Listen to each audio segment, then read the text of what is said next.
প্ৰধান শিক্ষকৰ পদ প্ৰাথমিক বিদ্যালয়ত আমি সৃষ্টি কৰাৰ কাৰণে আগবাঢ়িছোঁ, কিন্তু সকলো প্ৰাথমিক বিদ্যালয়ত প্ৰধান শিক্ষকৰ পদ সৃষ্টি নহয়।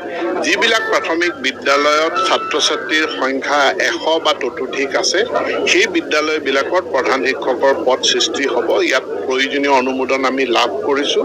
গতিকে 15 আগষ্টৰ ভিতৰত মই কামখিনি সম্পূৰ্ণ কৰাৰ, অৰ্থাৎ পদ সৃষ্টি কৰাৰ কামখিনি সম্পূৰ্ণ কৰাৰ চেষ্টা কৰিছোঁ। আমি প্ৰথমটো হ'ল যে এটা বিদ্যালয় ৰেচনেলাইজেশ্যন, সেইটোৰ কাৰণে এটা শিক্ষা ক্ষেত্ৰ বুলি আঁচনি লৈ বিদ্যালয়ৰ এমালগেমেশ্যন মাৰ্জাৰৰ প্ৰক্ৰিয়া চলি আছে, আৰু ইয়াত মই অসম ৰাজ্যিক প্ৰাথমিক শিক্ষক সন্মিলনীৰ সহযোগিতা বিচাৰিছোঁ। বিদ্যালয় ৰেচনেলাইজেশ্যনৰ পাছৰ প্ৰয়োজনীয় পদক্ষেপটো হ'ল যে শিক্ষকৰ ৰেচনেলাইজেশ্যন। বহু শিক্ষানুষ্ঠানত প্ৰয়োজনতকৈ অধিক শিক্ষক আছে, কিন্তু বহু বিদ্যালয়ত প্ৰয়োজনীয় শিক্ষক নাই। হাইলাকান্দি জিলাৰে বৰ্ডাৰ এৰিয়াৰ স্কুলবিলাকত ছাত্ৰ ছাত্ৰীৰ সংখ্যা বহুত বেছি, কিন্তু প্ৰয়োজনীয় শিক্ষক শিক্ষয়িত্ৰী নাই। এইটো কেনেধৰণে দিব পৰা যায় তাৰ কাৰণে এটা ৰেচনেলাইজেশ্যনৰ OM হৈছে, আৰু সেইটো কাৰ্যকৰী কৰাৰ ক্ষেত্ৰতো মই শিক্ষক সন্মিলনীৰ সহায় সহযোগিতা বিচাৰিছোঁ। যিবিলাক পাৰ্মানেণ্ট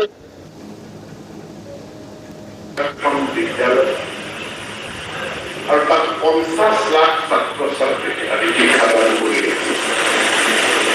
এই শিক্ষাৰ ভিতৰত প্ৰাথমিক শিক্ষাটোৱে হ'ল সৰ্ববৃহৎ খণ্ড, আৰু প্ৰাথমিক বিদ্যালয় বা প্ৰাথমিক শিক্ষাই হ'ল আটাইতকৈ গুৰুত্বপূৰ্ণ। এই প্ৰাথমিক খণ্ডত মানে আমি যাক লোৱাৰ প্ৰাইমেৰী বুলি কওঁ, এই লোৱাৰ প্ৰাইমেৰী আমি প্ৰায় 22 লাখ ছাত্ৰ ছাত্ৰী 1 লাখ শিক্ষকৰ জৰিয়তে আমি শিক্ষা দান কৰোঁ। য'ত উচ্চ মাধ্যমিক বুলি কওঁ 6, 7, 8, ইয়াত প্ৰায় 8 লাখ ছাত্ৰ ছাত্ৰীক আমি একেলগে শিক্ষা দান কৰোঁ। সাম্প্ৰতিক সময়খিনি সমগ্ৰ ভাৰতবৰ্ষৰ শিক্ষাৰ কাৰণে এটা আটাইতকৈ গুৰুত্বপূৰ্ণ সময়, কাৰণ বহু দশক জোৰা বহু প্ৰচেষ্টা, বহু সংস্কাৰ আন্দোলনৰ পাছত আমি আগে 2020 চনত আমি ৰাষ্ট্ৰীয় শিক্ষা নীতি 2020 লাভ, আৰু ৰাষ্ট্ৰীয় শিক্ষা নীতি 2020 লাভ কৰাৰ লগে লগে আমি শিক্ষা ক্ষেত্ৰত পোনপটীয়াকৈ এই শিক্ষা নীতি প্ৰয়োগ কৰাৰ অভিযানো আৰম্ভ কৰিছোঁ, আৰু অভিযান আৰম্ভ কৰি আমি 2035 ভিতৰত যাতে এটা আমাৰ যি আকাংক্ষিত লক্ষ্য, উচিত লক্ষ্য তাক আমি পাব পাৰোঁ, তাৰ কাৰণে প্ৰচেষ্টা গুৰুত্বপূৰ্ণ পৰিৱৰ্তন এতিয়া চৰকাৰী বিদ্যালয়ত শিক্ষাদানৰ প্ৰক্ৰিয়া 6 বছৰ বয়সৰ পৰা আৰম্ভ কৰিছে।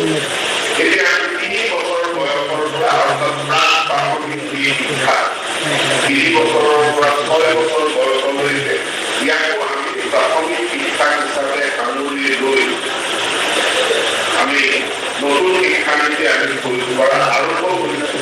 ইতিমধ্যে অসম এই ক্ষেত্ৰত কিছু আগবঢ়োৱা, আমি প্ৰায় 21,000খন বিদ্যালয় প্ৰাক প্ৰাথমিক শাখাৰ ক শ্ৰেণী, য'ত আপোনালোকে শিক্ষাদান কৰে, এই ক শ্ৰেণীৰ প্ৰৱৰ্তন আমি কৰিছোঁ, আৰু ক শ্ৰেণী সাংঘাতিক ধৰণে নাম ভৰ্তি চৰকাৰী বিদ্যালয়সমূহত নাম ভৰ্তিৰ সংখ্যা বৃদ্ধি পাইছে।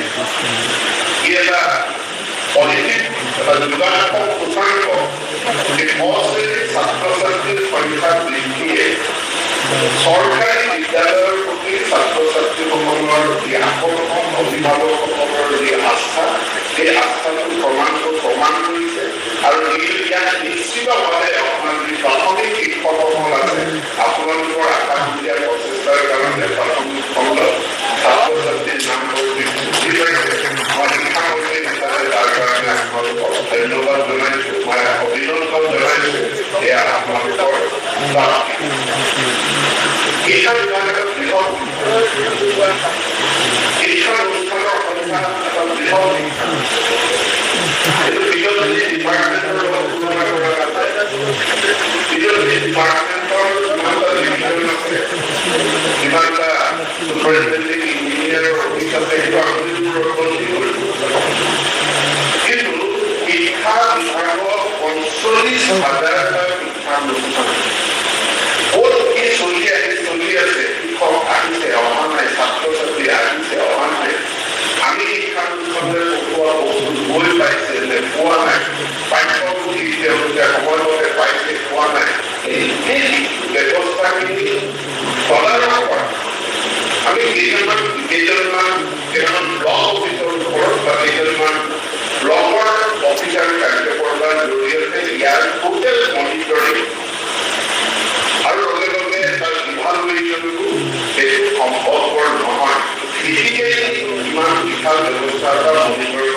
সম্পদৰ